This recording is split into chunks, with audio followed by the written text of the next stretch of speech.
عبداللہ بن مسعود رضی اللہ تعالیٰ عنہ کہتے ہیں کہ رسول اللہ صلی اللہ علیہ وآلہ وسلم نے فرمایا، جس شخص کے دل میں رائی کے دانہ کے برابر تکبر گمنڈ ہوگا وہ جہنم میں نہیں داخل ہوگا، اور جس شخص کے دل میں رائی کے دانہ کے برابر ایمان ہوگا وہ جہنم میں نہیں داخل ہوگا۔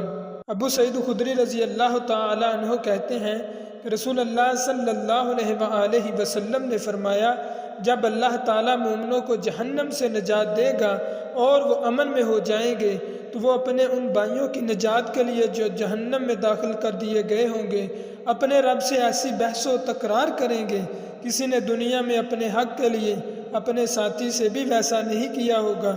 آپ صلی اللہ علیہ وآلہ وسلم نے فرمایا، وہ عرض کریں گے، اے ہمارے رب، یہ ہمارے بھائی ہیں جو ہمارے ساتھ نماز پڑھتے تھے، روزہ رکھتے تھے اور حج کرتے تھے، تو نے ان کو جہنم میں داخل کر دیا۔ اللہ تعالیٰ فرمائے گا، جاؤ ان میں سے جنہیں تم پہچانتے ہو نکال لو۔ وہ مومن ان جہنمیوں کے پاس آئیں گے اور انہیں ان کے چہروں سے پہچان لیں گے۔ آگ ان کی صورتوں کو نہیں کھائی ہوگی، کسی کو آگ نے اس کی آدھی پنڈلیوں تک اور کسی کو ٹخنوں تک پکڑ لیا ہوگا۔ پھر وہ مومن ان کو جہنم سے نکالیں گے اور عرض کریں گے، اے ہمارے پیارے رب، یہ جن کو تو نے نکالنے کا حکم دیا تھا ہم نے ان کو نکال لیا۔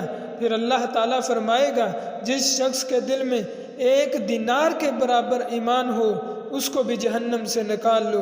پھر جس کے دل میں آدھا دینار کے برابر ایمان ہو، پھر جس کے دل میں رائی کے دانے کے برابر ایمان ہو۔ ابو سعید خدری رضی اللہ تعالیٰ عنہ کہتے ہیں، جس کو اس پر یقین نہ آئے وہ اس آیت کو پڑھ لے۔ ترجمہ یعنی بے شک اللہ تعالیٰ ذرا برابر ظلم نہیں کرتا، اور اگر نیکی ہو تو اسے دگنا کر دیتا ہے اور اپنے پاس سے بہت بڑا ثواب دیتا ہے۔ سورۃ النساء آیت نمبر 40۔